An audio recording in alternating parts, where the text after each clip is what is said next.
Hello, everyone. I'm really happy to be with you today, together with Sarah. For those who doesn't know me yet, I will introduce myself. My name is Chris Klimek, and I'm qualified physiotherapist. But actually, for many years, I'm diving in the fascia world, and I created the holistic fascia release method of work with the human being through the body. Sarah, would you like to introduce yourself? Yeah, thank you, Chris. My name is Sarah. I am a massage therapist, or I would probably say body worker now, and a yoga teacher. I've been playing in that field for a few years, and I have been a student of yours for pretty exactly 2 years now, I think. Yeah, it's 2 years already journey. Yeah. So, what brought you as a modern therapist to the fascial world? Why you choose as a massage therapist before and yoga teacher to step into the world? What was the hinge for that? For a bit of context, I've been working in a holistic wellness center for over 10 years now. So I have had access to many different modalities and I've received quite holistic training before. But around the time I found you, I had noticed that with some clients, I wasn't getting the results that I was told I should be getting based on the techniques that I've learned. And I had the sense that more pressure wasn't going to get me there. The funny thing is, I had then found a local fascia release course, signed up, and the course was cancelled, and there was no like alternative date given at the time, which meant stubborn Sarah wanted now the learning. So I went back online to search, and that's how I came across your course.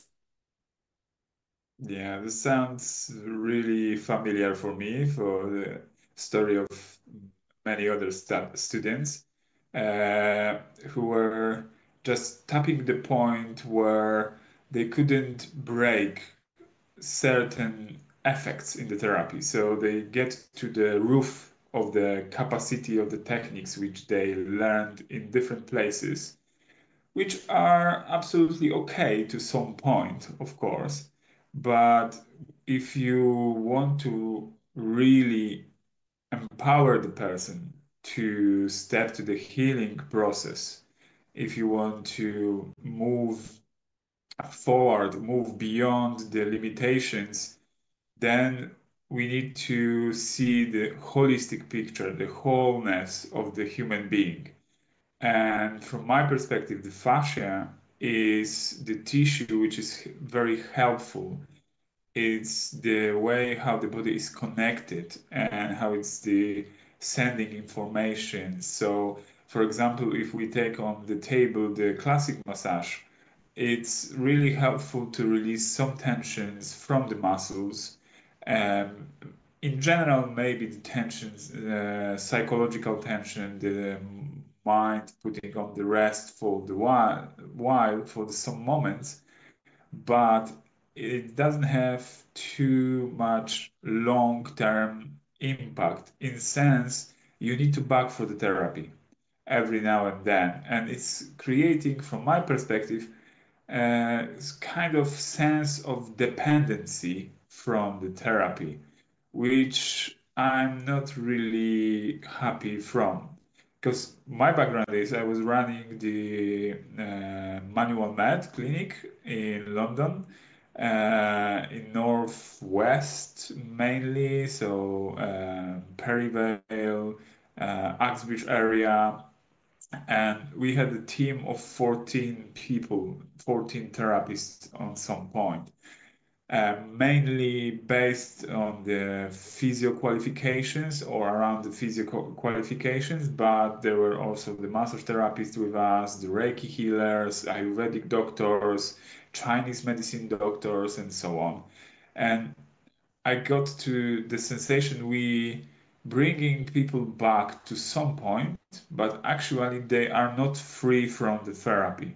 They still keep coming back with same or similar thing after a while. So I was starting to thinking how we can really impact the clients, how we can bring the long-term change, not only the symptom release, which is really nice to release yourself from the pain, which is putting you off from the bed, or it's taking you away from your hobbies, from wherever you like to do, but it's not the long-term solution. So the background of the holistic fascia release actually was a training for our team. I was starting to teach the therapists inside the clinic. It was inner circle people who were working, and we noticed that is very, very effective in the long term. Funny enough, it was bringing us even more clients than before, than when they were dependent from the therapy. Because maybe you had this in your practice. I had it few times. It was really burning out as a therapist for me sensation when someone was coming and said like, Chris, it's really nice to have the therapy with you. I really enjoying our conversations, but actually it's already 3 5 years and I'm coming back with similar issue, so can you really help me? And that was like slap in the face in some way for my ego, especially, and for myself as a therapist. I was thinking about what is the point what I'm doing. So, did you have this situation, Sarah, in your practice?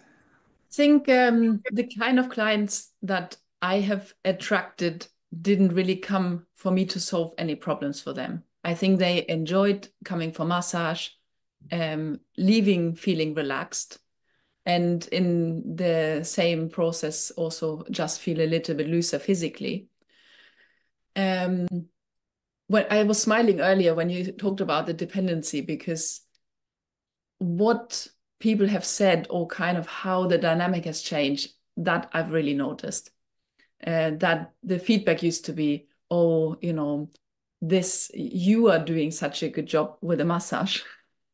But it should never be us as the therapist the doing. We are providing a space and we are giving the opportunity for the healing. But you're right. Um, what I definitely see has changed is how empowered people feel and what they think they're coming for or what's happening in the process. I need to be clear, I'm not opposed massage. I have massage regularly, but I always say to people, I don't want you to come because you think you need it. I want you to come if you want it. And I think that's also a difference. I don't want dependency. I don't want the pressure of people depending on me. And I also don't want them to feel disempowered. So yeah, I guess I've seen different clients, so that particular thing wasn't a problem for me, but I definitely noticed that the dynamic and relationship has changed. Exactly. You touched a very important point here, that through the holistic fascia release, we actually cooperating with our clients. We encouraging people to take on board part of the responsibility for the therapy, but we also encourage them to be active, to be present, to express themselves through the movement and through the words, of course, through the talking if it's needed. And we awakening in the sense the consciousness, the awareness of being in the process and what they want to do with this process, how they want to go with it. We start to joke a little bit with the students that the massage or the other modalities of the therapy are a little bit like a yoga for the lazy ones.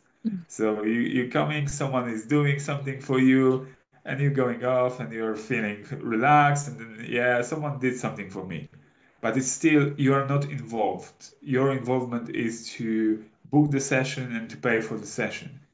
Here, you are coming and you are part of the session for the whole the process. You are involved, so you are cooperating with the client because we noticed that there's many modalities of the work with the fascia as well nowadays. And I myself, I went through few schools before, and I'm really happy to have the training with Tom Mayers, who is from Anatomy Trains, for example. He explained me a lot about the fascia. I was taught by Till Lua from Advanced Training, which is really, really good training of the fascia as well. And he also explained me different point of view to the fascia, but somewhere something was missing there. So I was digging in the teachings of Ida Rolf, who is actually the modern mother of the fascia, we can say, and her school still is operating, but because we are now in the modern times of advancement of the techniques, the diagnostic techniques, a lot of things change slightly. We understand fascia in a different way than it was in the times in the IDA. She understood it perfectly and she was great as a therapist and an amazing teacher. But now we know a little bit more about the fascia itself, technically speaking. So we understood that the active perception, after participation of our client is the key point to bring the long-term solution because then there is involvement of the consciousness, of the awareness of the person, and we recreate connection with the body in a sense. So, as you said, that relationship with the client is completely changing because they are active. They coming with their own observations, on questions about changes and about the how they see the movement, how they see their daily habits as well. Because as we said, that the holistic fascia release is not only the work with the body, it's through the body with the human being. It's a bit deeper understanding because we are not only the body, we are beyond the body. How do you see it in your practice, Sarah? Yeah, it's really interesting. I would say the session itself, of course, is the important point to happen. But what happens afterwards is this ripple effect where there's so much opportunity for observation of change. And of course, people's capacity for that observation is very different. But you might observe that your movement habits are changing, your preferences for food are changing, your relationships in the workplace and in the personal life might be changing. Um, and it never fails to amaze me the kind of stuff people come back with and they say, Sarah, you never believe what happened. And then I was like, yes, I'm sitting there and it's like reading the most interesting book, but it's all real stories from real people and they just come back and freely tell me. And yeah, it's one of my favorite bits. I actually plan buffer times around my treatment so I don't miss out on that opportunity because I just love it. Yeah, it's amazing from the point of view of the therapist, for example. Like, I'm doing this 20 years and I'm always meeting new situations because there is always different story. Each person is different. The sessions, especially on the beginning, they may look in the similar way, but they are different each time, and it's bringing the joy to the practice because it's never-ending story. You cannot be bored. Because from my point of view, also an experience with the other modalities, at some point you can get to the robotic state. So you're doing the precise procedure step by step, and you're really not moving from it. Maybe slightly, but still you're keeping the precise protocol for the thing. But here is not. Here you need to be very flexible, fluid, almost like a water, because it's always different. There's not such a thing like the same reaction in two different people for the same session or similar session, or in the middle of the process is starting even more funny because the individual qualities are starting to play a great role in the abilities to observe and abilities to apply the advices which we're giving to the people what to do on the daily basis. And as you said, your clients they are really surprised and they say, "Oh, something amazing happened," because they start to notify how they connect with the external world as well. Because we tend to think in the medical world that the fascia is limited to the body only, but actually it's beyond that. If we go really deep to understand the fascia, we can say it's the connective tissue, which is connecting everything with everything in our body, but it's also connecting our body with the external world. So it's also affecting our connection with other people. It's affecting our connection with the earth. It's affecting our connection with the environment around us. So, for example, we can start to be more aware that the positioning of the furnitures in the workplace or in the room where we are resting is not really serving our resting because we feel more our body, and maybe in the past it was okay, but now I need something different because it's change. So to say this is connective tissue is very important to see it beyond the body.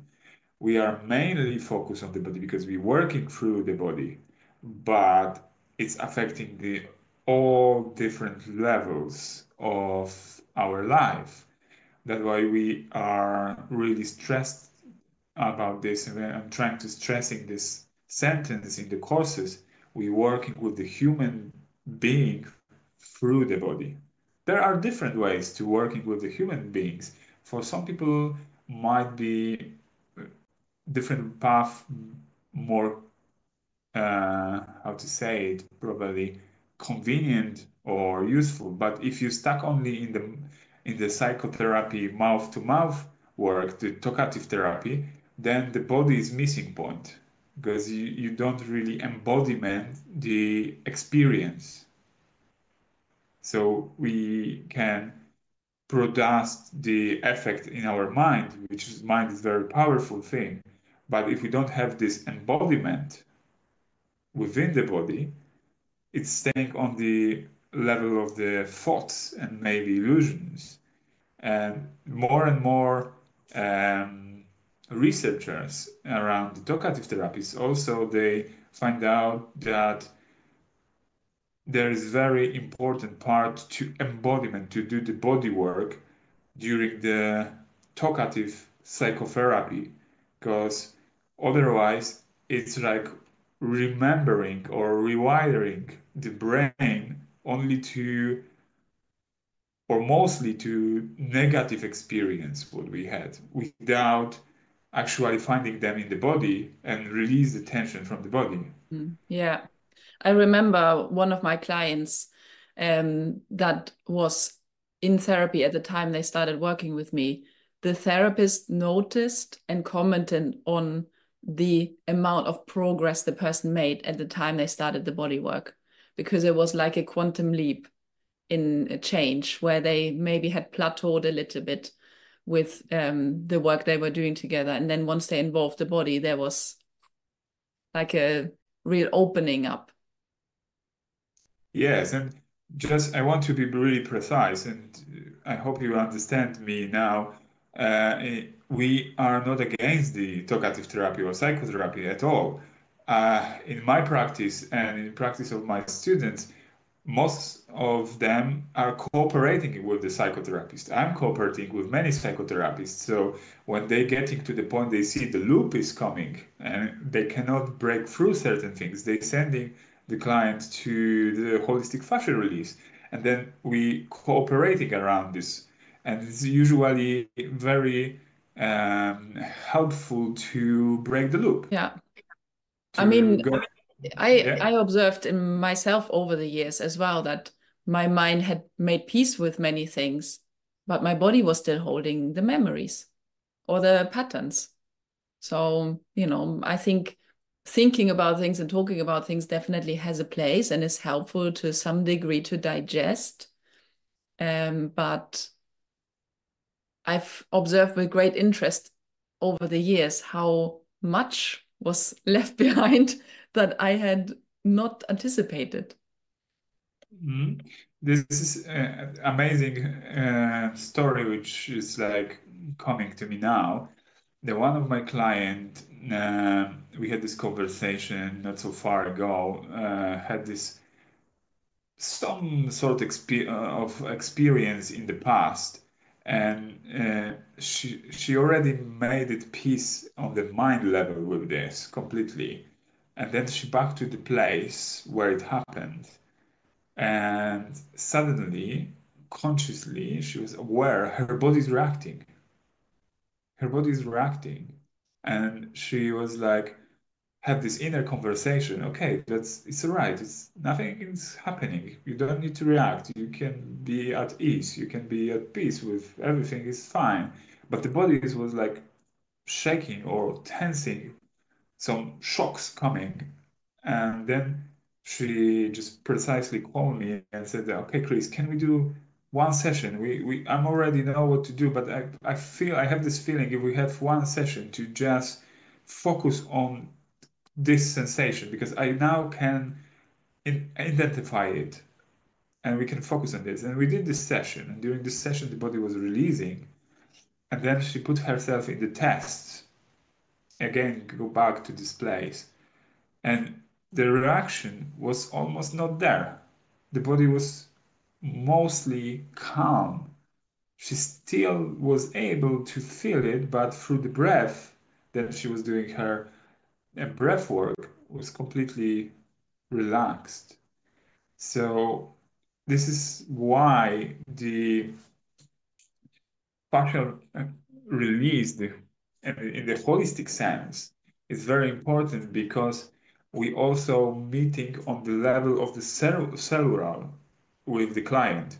So there is idea we have memory and it's something which is connected with the mind, but we also have the tissue memory, the cellular memory, and it's really difficult for us, at least from my point of view, to fully release this memory without the detach, without the proper body work. Either it's the work through the holistic fascia release, either there are the different techniques as well, like conscious dance, for example. But through the fascia release, it's much faster. Through the conscious dance, you need to really go to this and be, how to say, focused on it. You Yeah. need to You be know, how I persistent. how I explain this to people sometimes is I say, imagine you're cleaning your house and you might have one tool that does many things, but maybe is not always the most efficient. So you might be able to clean everything with a toothbrush, but it's going to take a long time. But it can get into lots of corners and so on. So what I like about holistic fascia release is just a tool that can do lots of things very efficiently and without much disruption. So if you were cleaning with a pressure washer, might might be very powerful, but it creates a lot of mess. And in this cleaning method, there's lots of peace, and it's still very efficient. Yes, and this is really important also for us in the holistic fascial release environment as a therapist to go with the evolution rather than revolution.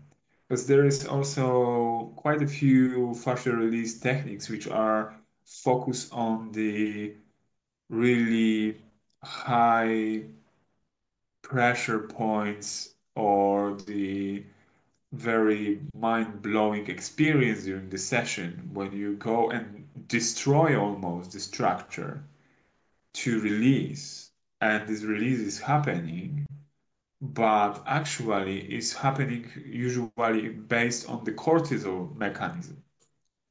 And it's also very destructive, as you said, because suddenly you are totally changing the perception and it might be confusing as well.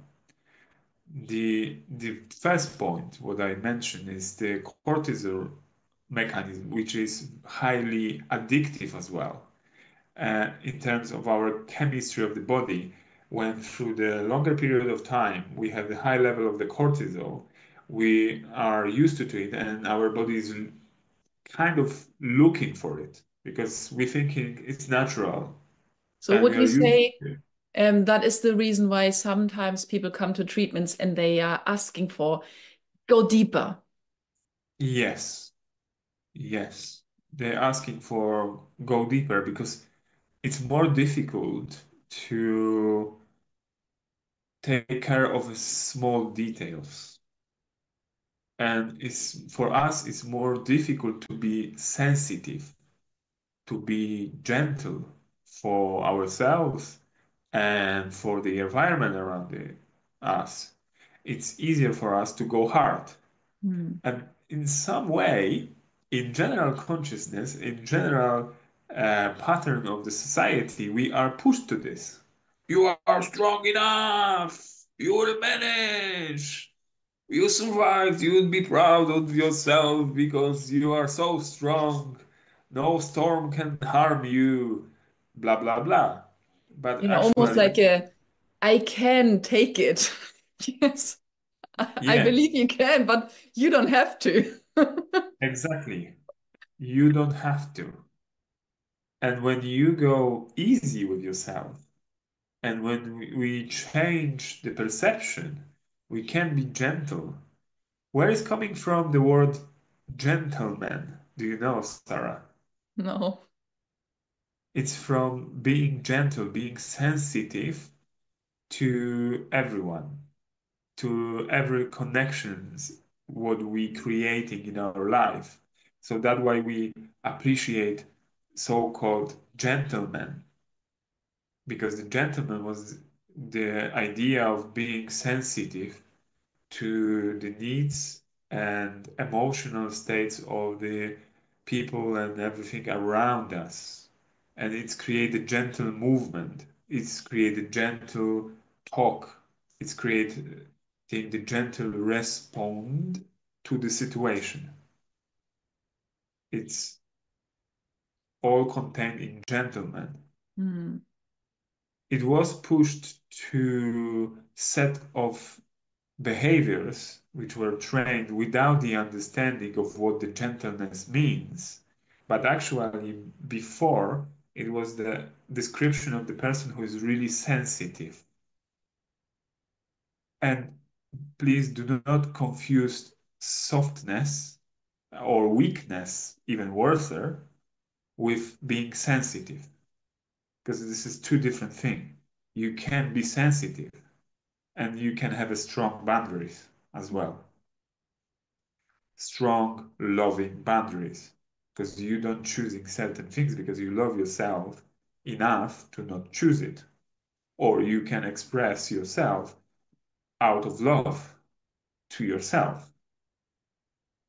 You can say, sorry, stop. Or I very often I'm standing in the position where someone is talking about someone who is not present. And it's maybe not the best or not the most building up conversation, and I say, hey, maybe we will not talk about someone who is not present here. Because what is the point? If we want to affect the person behavior, maybe we can talk with the person. Hmm. And then it's like, oh, okay. Because it's it's the energy behind this. If we take it on board, so if we involve in this sort of conversation, we are already taking this part, this kind of energy to our system as well. So we don't want to do that.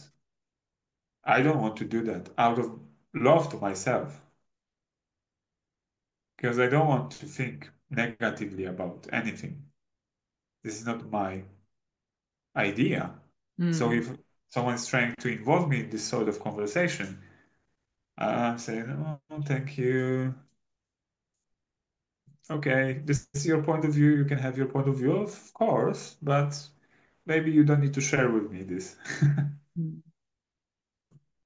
It's interesting how you talked about the loving boundaries, because I certainly noticed that I had a big shift with boundaries on the back of receiving the fascia work.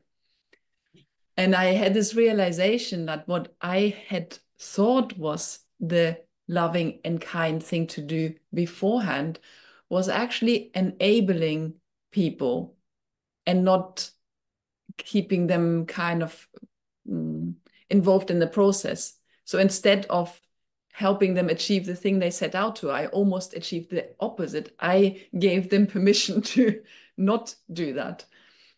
And there was this real strong sense that one day it just dropped in, and I have to change it. This cannot go on. And it was like I don't know, knowing that you've been wearing shoes that were 3 sizes too small and suddenly you just could not tolerate it anymore. There was no way I could go on like that. But the distinct difference that I've experienced, how my perception of those boundaries was, they were very peaceful, and there was also no pushback. Sometimes when people are trying to learn boundaries and they are behaving in a way they think you set boundaries, it's almost like they're pushing. And of course, in this sort of aggression, sometimes there's a pushback.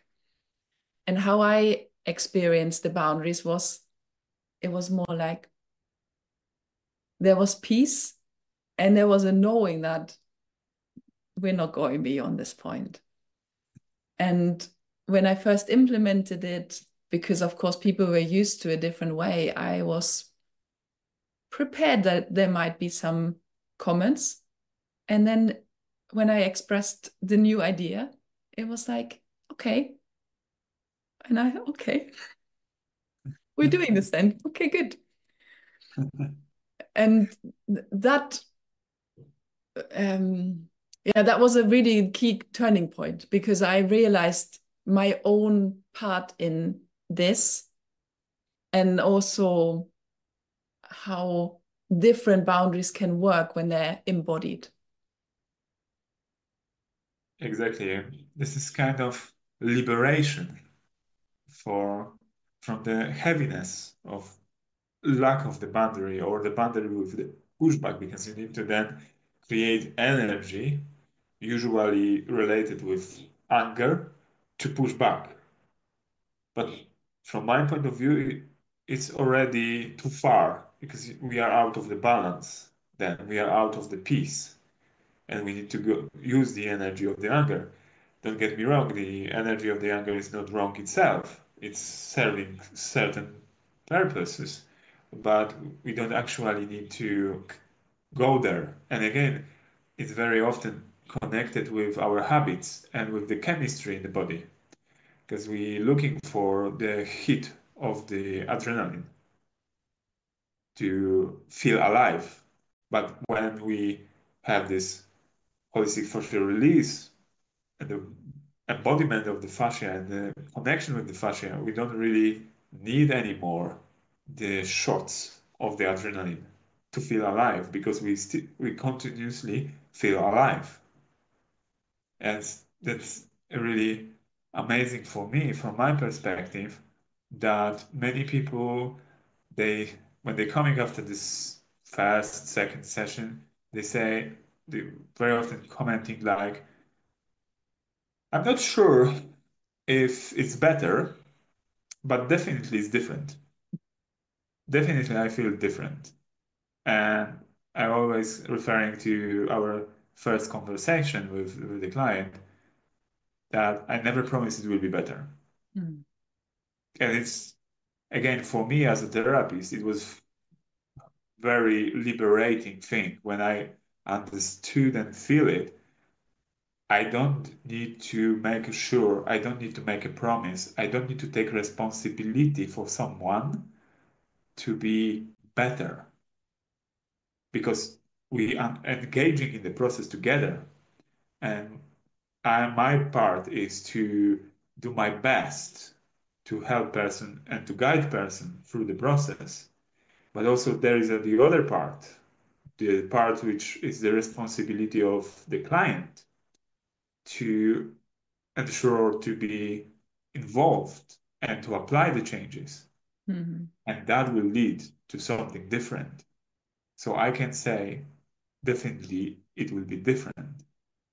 And even now, recently, uh, I working still in the process with the boy who's 10 years old and he's flat-footed, like really deep flat feet. And funny enough, I know his parents from the high school, and they reached me out and said, "Okay, let's try, let's do the things." And then recently I met the other friend from the high school as well, and she was like, "Chris, what you did to this boy, the change is so huge." Because I observe him, she's his teacher, and she's like, the boys changed completely. We were doing different physio for him for last 5 years to move his ankles, and the 5 weeks what you're doing is change him massively. And she was asking to sign up for the course. I said, okay, yeah, come on. I'm really happy to share the knowledge because it's not my knowledge. It's always here around. We can just put a little bit of structure to the knowledge and you can come for the course. So this is how the things are because we sometimes expecting, I mean, often we expecting there will be big bomb. You go into the session and suddenly it will change all your life. But in the holistic fascia release, we're doing the steps, and sometimes it's difficult for the person to see the steps from inside. But the external environment can see it easier Mm. because it's, as you said, it's about the ability of the self observation. Not everyone, or there is different qualities in this. Everyone is different, so it has a different abilities to observe. But when there is external observation, it's easier to get to it. And just to back quickly to previous thought of mine, it's very important for us as a therapist, as a modern therapist, to understand and to take off from our head and from our body, from each part of ourselves, this responsibility for making people better. Yeah. I have an interesting conversation with a client about that recently. She came back and she said, I'm really noticing now um, my bad posture when I'm sitting and my body doesn't like it. So we talked about that the temptation could be to say, I'm worse than before because I can no longer sit like this, right? But I like to think we got better at knowing our own boundaries, so we no longer tolerate going beyond that point. So in the same way, another client, she had this habit of always going to this cafe and she would have two hot chocolates every time. And then one day she just realized the second cup of hot chocolate, no, thank you. The body didn't want it. And she had struggled to stop the habit of, those kind of habits because she couldn't hear her body's input. And suddenly it was just like, no, thank you, I don't want it. So Yeah, I think we get more acquainted with our own boundaries. It's no, I'm sitting now. I am, sitting is part of life, but we is helpful to get feedback when we maybe have to change position. I like chocolate, but maybe we don't have to overconsume all of the time. So just being more in tune and knowing our own boundaries is really helpful. exactly. And this is happening kind of subconsciously because when you do the work through the body, we reconnect, embodiment ourselves. We are getting back to our home in the body, and then we start to recognize it subconsciously. You don't need to think or create a structure plan. I can have one piece of chocolate every day. Because there may be one day when you want to have, and you can have three pieces of chocolates. Or there will be days when you will not take at all, because you will feel it in your body. And for example, that simple thing is also related with the hormonal system and very often with the chocolate itself. I just had this conversation with the client. Oh, but I cannot stop myself from the chocolate, and all my dietitians are saying it's bad, blah, blah, blah. And I said, okay, fine. But you have a cycle, you have a moon cycle in each month. Did you check your magnesium? Did you check your iron? Maybe you need the chocolate because this is how your body is associated to supply the iron and magnesium to your body. Oh, I never checked. So maybe it's worth to check it. And if you don't want to have a chocolate because your dietitian or whatever negative effect of chocolate is there, maybe you need to supply some minerals to Yeah, your body. that's been a huge part of my own well-being journey. If I had known that I can stop MS just from going and doing float therapy, where you get lots of magnesium, oh my God, my younger years would have been so much more peaceful. Yeah. Yeah, and this is that where we living. And when we don't have this connection with the body, we're losing this connection with the body. And then we are taking chocolate on the automatic reaction level, yeah, without the understanding and connection why and what for it is, for example. But also in terms of the therapy itself, that's very, very important to understand. This is the cooperation in the process of being together. And also that the therapist is the witness, actually. So it's as you said, creating the space. You are not magician who is coming and doing blah blah blah This is magic very stuff. disappointing to hear. It's about be focused, be at peace, to create peaceful environment, to welcome someone into the peaceful environment, to vibrate the peace, and to be really present during the therapy, during this time together. And that's where we create the space for the person to heal itself, to Yeah. heal himself, herself, to help them to acquire the peace, to become in the state of the peace, to put themselves at peace. And from this peace, they can connect to the needs, what they have, Mm. to really come back from wrong turn. Because funny enough, we all, on some points, we are lost. All of us. If you believe you are not, it's just you cannot see it. But all of us on some point can turn in the wrong angle, in the wrong alley, in the wrong way.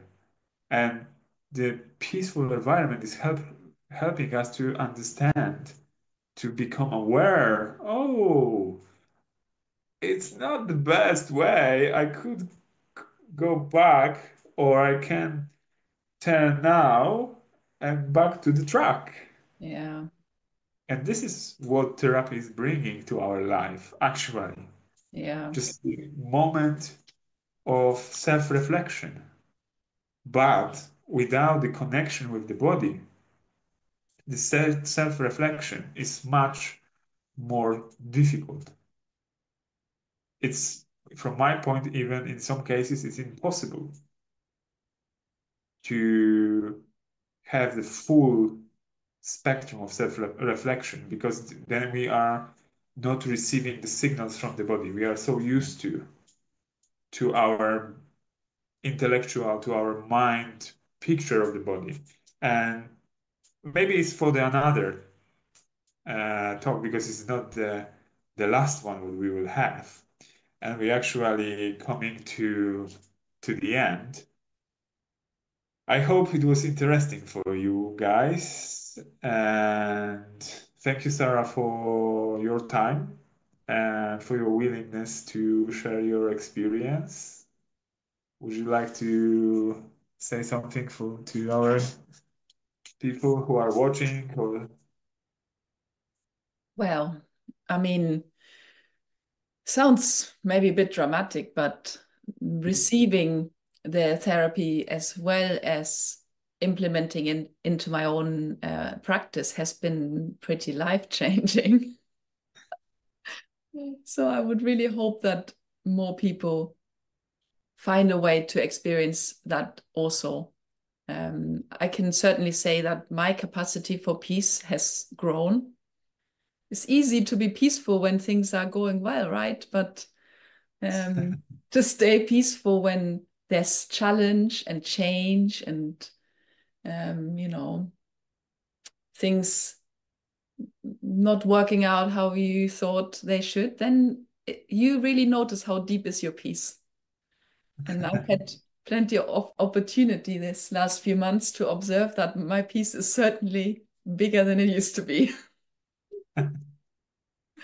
So I'm very grateful that I found you in time to make those transitions more smoother for me.